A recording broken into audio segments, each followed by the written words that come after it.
दोहरा खाता प्रणाली जो है सार्वजनिक उपयोगिता वाली संस्थानों द्वारा बनाया जाता है। सार्वजनिक उपयोगिता वाली संस्थाएं कौन होती हैं? ये वो संस्थाएं होती हैं जो आम जनता के लिए कार्य करती है, जो केवल एक व्यक्ति को लाभ न पहुंचाकर पूरे समाज को लाभ पहुंचाती हैं। इनमें रेलवे की सेवाएं, बिजली प्रदान करने वाली संस्थाएं, जल प्रदान करने वाली संस्थाएं, गैस प्रदान करने वाली संस्थाएं, ये सारी संस्थाएं सार्वजनिक उपयोगिता वाली संस्थाओं की श्रेणी में आते हैं। दोहरा खाता प्रणाली के अर्थ। यह प्रणाली इंग्लैंड से शुरू हुई है। हम कह सकते हैं इसकी उत्पत्ति इंग्लैंड से हुई है। जितनी सार्वजनिक उपयोगिता वाली संस्थाएं हैं जो दोहरा खाता प्रणाली अपनाती हैं, इन संस्थानों की स्थापना विशेष अधिनियम द्वारा होती है। इन्हें दोहरा लेखा प्रणाली के आधार पर ही अपने खाते बनाने होते हैं, लेकिन इनके वार्षिक खाते जो बनाए जाते हैं वो एक विशेष प्रणाली से बनाए जाते हैं, जिन्हें दोहरा खाता प्रणाली कहते हैं। दोहरा लेखा प्रणाली, जिसे हम डबल एंट्री सिस्टम कहते हैं, जिनमें debit and credit and golden rules के नियम होते हैं, वही सारे नियम और रूल्स यहाँ पर भी लागू होते हैं। उन्हीं नियमों के अनुसार इनके यहाँ भी खाते बनाए जाते हैं। लेकिन इनके वार्षिक खाते जो बनाए जाते हैं उन्हें दो भागों में बांटा जाता है। पहला पूंजी खातों पर प्राप्ति एवं व्यय खाता और दूसरा साधारण चिट्ठा। पूंजी खाते पर प्राप्ति व्यय खाते में जितनी भी स्थायी संपत्तियां एवं दायित्व होती हैं उन्हें दर्शाया जाता है, और साधारण चिट्ठे में जितनी चल संपत्तियां एवं दायित्व होती हैं उन्हें साधारण चिट्ठे में दिखाया जाता है। दोहरा खाता प्रणाली की विशेषताओं के बारे में हम देखें।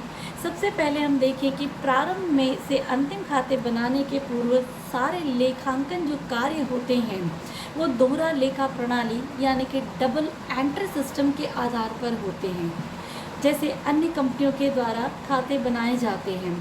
लेकिन सार्वजनिक उपयोगिता वाली कंपनियों के लिए अंतिम खाते जो होते हैं वो एक विशेष प्रकार से बनाए जाते हैं। अंतिम खाते, जिसमें हम लाभ हानि खाता और चिट्ठा बनाते हैं, उनके बारे में कहा जा रहा है कि वो एक विशेष प्रकार से बनाए जाते हैं। दूसरी यहाँ विशेषता है, लाभ हानि खाते के स्थान पर यहाँ रेवेन्यू अकाउंट बनाया जाता है, आगम खाता। तीसरी विशेषता, लाभ हानि समायोजन खाते के स्थान पर शुद्ध रेवेन्यू खाता बनाया जाता है। चौथी विशेषता यहाँ पर यह है कि ऋण पत्रों और ऋणों पर ब्याज लाभ हानि खाते में ना दिखा करके शुद्ध रेवेन्यू खाते में दिखाया जाता है। चिट्ठे को दो भागों में बांटा जाता है। प्रथम भाग को पूंजी खाता कहा जाता है और दूसरे भाग को सामान्य चिट्ठा कहा जाता है। छठवीं विशेषता जो है, पूंजी खाते के बाईं ओर स्थायी संपत्ति एवं स्थायी पूंजी व्यय का लेखा किया जाता है। स्थायी व्यय को, पूंजी व्यय को ही स्थायी संपत्ति कहा जाता है, और दाहिनी ओर राइट हैंड साइड में स्थायी पूंजी प्राप्तियों का लेखा किया जाता है, जिसे हम स्थायी दायित्व कहते हैं। सातवीं विशेषता हम देखें, अंशों पर कटौती एवं प्रीमियम की राशि को समायोजित करके पूंजी खाते में ही लिखा जाता है।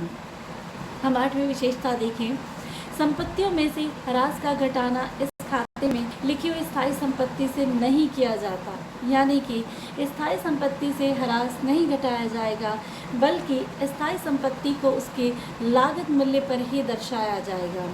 तो ह्रास को हम सामान्य चिट्ठे के दायित्व पक्ष में ह्रास को शीर्षक के रूप में ले जा करके वहाँ दर्शाएंगे। नौवीं विशेषता, चिट्ठे का जो दूसरा भाग है वो है सामान्य चिट्ठा। सामान्य चिट्ठे में जो है जितनी भी चालू संपत्ति एवं दायित्व होते हैं उन्हें हम सामान्य चिट्ठे में दर्शाते हैं। इसके साथ ही साथ हम शुद्ध रेवेन्यू खाते का शेष बैलेंस भी जो है वो सामान्य चिट्ठे में ही दर्शाते हैं। अब हम देखें लेखांकन की विधियाँ, अंतिम खाते कैसे बनाए जाते हैं। तो सार्वजनिक उपयोगिता वाली कंपनी जब अंतिम खाते बनाती है तो उनमें वो चार खाते बनाती है। नंबर 1 आगम खाता, नंबर 2 शुद्ध आगम खाता, नंबर 3 पूंजी खाता, और लास्ट में उसे बनाना होता है सामान्य चिट्ठा। हम देखें आगम खाते से संबंधित कुछ नियम या कैसे बनते हैं। तो आगम खाता उसी प्रकार से बनेगा जिस प्रकार से लाभ हानि खाता बनाया जाता है। इसमें ब्याज से संबंधित लेखे नहीं किए जाएंगे।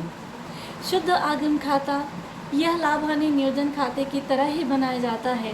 डेबिट पक्ष में आगम खाते की डेबिट बाकी को हम दिखाते हैं, डेबिट शेष को हम दिखाते हैं। साथ ही साथ हम ऋण पत्रों पर ब्याज, अंशों पर लाभांश भी दिखाते हैं। रेलवे कंपनी में रेंट ऑन लीज्ड लाइन्स भी लिखा जाता है शुद्ध आगम खाते में।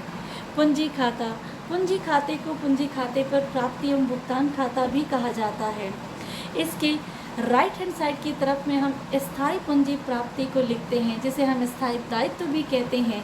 इनमें जैसे क्या लिखा जाएगा, अंश पूंजी, ऋण पत्र और इस पर प्रीमियम की राशि वगैरह। लेफ्ट हैंड साइड के भाग में हम स्थायी पूंजी संपत्तियों को लिखते हैं, जिसे पूंजी व्यय भी कहते हैं। इसके अलावा यदि अंशों आदि को कटौती पर निर्गमित किया जाता है तो कटौती की राशि को भी प्रीमियम की राशि से कम करके हम दायित्व की साइड राइट हैंड साइड पर हम दिखाते हैं। फिर हम स्थायी संपत्तियों को लागत मूल्य पर ही लिखेंगे। जैसे हमने पहले भी कहा था कि इसमें से ह्रास नहीं घटाया जाएगा। इसका कारण ये है कि यह एक खाता है, पूंजी खाता है, कोई विवरण पत्र नहीं है। जैसे कि सामान्य चिट्ठा या चिट्ठा विवरण पत्र होता है, ये विवरण पत्र नहीं है। ये कारण है कि ह्रास को स्थायी संपत्ति में से माइनस नहीं किया जाएगा, बल्कि ह्रास को सामान्य चिट्ठे में दायित्व पक्ष में ह्रास को शीर्षक के रूप में दिखाया जाएगा। इसके अलावा प्रारंभिक व्ययों को भी इस खाते में पूंजी व्यय की ओर ही दिखाया जाएगा, यानी कि स्थायी संपत्तियों की साइड में ही दिखाया जाएगा, जो हमारा लेफ्ट हैंड साइड होगा। हम देखें सामान्य चिट्ठे से संबंधित कुछ बातें। सामान्य चिट्ठा भी उसी प्रकार से बनेगा जिस प्रकार से हम आज तक चिट्ठा बनाते आए हैं। अंतर केवल इतना है कि चिट्ठे में स्थायी और अस्थायी सभी प्रकार की संपत्ति एवं दायित्वों का उल्लेख किया जाता था, परंतु सामान्य चिट्ठे में केवल हम चल संपत्ति एवं चल दायित्व को ही दिखाएंगे। हमने यहाँ पर पूंजी खाते का फॉर्मेट बनाया हुआ है। आप देख सकते हैं कि इसमें 8 कॉलम हैं। 4 कॉलम आपकी लेफ्ट हैंड साइड में है तो 4 कॉलम हमारी राइट हैंड साइड में है। 4 कॉलम जो हमारी लेफ्ट हैंड साइड में है वो पूंजी व्यय है, यानी स्थायी संपत्तियां जो है वो लेफ्ट हैंड साइड में दिखाई जाएंगी, और 4 कॉलम जो राइट हैंड साइड में आपको दिख रहा है वो है स्थायी दायित्व। हम कॉलम का शीर्षक देख लें। पहले हम लिखें पूंजी व्यय, फिर हमने लिखा है गत वर्ष की समाप्ति तक का व्यय, फिर हमने लिखा है वर्ष के दौरान के व्यय, और उसके बाद हमने लिखा है कुल व्यय, यानी कि कॉलम नंबर 2 और कॉलम नंबर 3 के टोटल को हम कॉलम नंबर 4 में लिखते हैं। ऐसे ही हम राइट हैंड साइड की तरफ देखें तो वहाँ हमने लिखा है पूंजीगत प्राप्तियाँ, फिर हमने लिखा है गत वर्ष की समाप्ति तक की प्राप्तियाँ, वर्ष के दौरान की प्राप्तियाँ, और लास्ट में हमने लिखा है कुल प्राप्तियाँ, यानी कि कॉलम नंबर 6 और कॉलम नंबर 7 का जब हम टोटल करते हैं तो लास्ट कॉलम नंबर 8 में उसे हम दर्शाते हैं। फिर देखिए हमने सामान्य चिट्ठे का भी प्रारूप बनाया हुआ है। आप देख सकते हैं यहाँ पर 4 कॉलम है। दायित्व राशि, संपत्ति राशि, हमारा लेफ्ट हैंड साइड दायित्व का साइड है और हमारा राइट हैंड साइड जो है वो संपत्ति का साइड है। हमने दायित्व की साइड में पूंजी खाते का शेष लिखा है और संपत्ति की साइड में भी हमने पूंजी खाते का शेष लिखा हुआ है। यदि हमारा पूंजी खाता डेबिट बैलेंस दिखाता है तो हम उसे संपत्ति की तरफ लिखेंगे, और यदि हमारा पूंजी खाता क्रेडिट बैलेंस दिखाता है तो हम उसे दायित्व की साइड लिखेंगे। इसीलिए आप देख सकते हैं कि इस प्रारूप में दोनों ही साइड हमने पूंजी खाता लिख रखा हुआ है। हमने आप फिर देखिएगा दोहरा खाता प्रणाली से बिजली पूर्ति कंपनी के अंतिम खाते कैसे बनते हैं। तो बिजली कंपनी के अंतिम खाते भारतीय बिजली नियम के अनुसार अथवा दोहरा खाता प्रणाली के अनुसार बनाए जा सकते हैं, या ऐसा भी हो सकता है कि दोनों ही नियमावली का उपयोग करके बनाया जा सकता है। लेकिन यदि हमारे प्रश्न में रेवेन्यू खाता, शुद्ध रेवेन्यू खाता, पूंजी खाता आदि बनाने के लिए कहा जाए तो ये स्पष्ट हो जाता है कि हमें उसे वहाँ दोहरा खाता प्रणाली के आधार पर ही खाते बनाने होंगे। हमने आपके लिए एक छोटा सा क्वेश्चन बनाया हुआ है। आप देख सकते हैं एक छोटा सा क्वेश्चन जो रेलवे कंपनी से संबंधित है। इस प्रश्न में हमें आगम खाता, शुद्ध आगम खाता, पूंजी खाता और बैलेंस शीट बनाना है। तो हमने इस क्वेश्चन से रेवेन्यू खाता बनाया है। आप देखेंगे तो आपको समझ में आ जाएगा कि रेवेन्यू खाता कैसे बना है। प्रश्न बहुत सिंपल है और ये खाते भी बहुत इजीली आपको समझ में आ जाएंगे और इजीली आप बना पाएंगे। हमने यहाँ पर शुद्ध रेवेन्यू खाता बनाकर शुद्ध रेवेन्यू का लाभ निकाला हुआ है। फिर इस शुद्ध रेवेन्यू खाते से हमने शुद्ध रेवेन्यू खाता बनाया। यहाँ शुद्ध रेवेन्यू खाते का भी हमने लाभ निकाला है। उसके बाद हम पूंजी खाते पर प्राप्ति एवं भुगतान खाते पे आते हैं, जहाँ पर हमने स्थायी संपत्ति और स्थायी दायित्वों का लेखा किया हुआ है। पूरा आप देख सकते हैं, ये रेलवे कंपनी से में की जितनी भी स्थायी संपत्तियाँ होती हैं और स्थायी दायित्व होते हैं उसे दर्शाया है हमने यहाँ पर। और उसके बाद अंत में हमने सामान्य चिट्ठा बनाया है और सामान्य चिट्ठे का टोटल देखिएगा बराबर होता है। आप देखिएगा यहाँ पर हमने दायित्व की तरफ पूंजी खाते का शेष लिखा है, यानी कि पूंजी खाता जब हम बना रहे थे तो क्रेडिट बैलेंस हमारा निकल रहा था, तो ये क्रेडिट बैलेंस जो है हमारा दायित्व की साइड आया हुआ है। आप देखेंगे तो आपको डेफिनेटली ये समझ में आ जाएगा।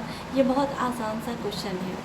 उम्मीद करते हैं कि आपको ये सारी चीज़ें हमारी जो हमने दोहरे खाते से संबंधित जितनी बातें हमने आपको बताई हैं वो आपकी समझ में आ गई होगी। यहाँ हमारा दोहरा खाता प्रणाली यहीं समाप्त होता है। नमस्कार।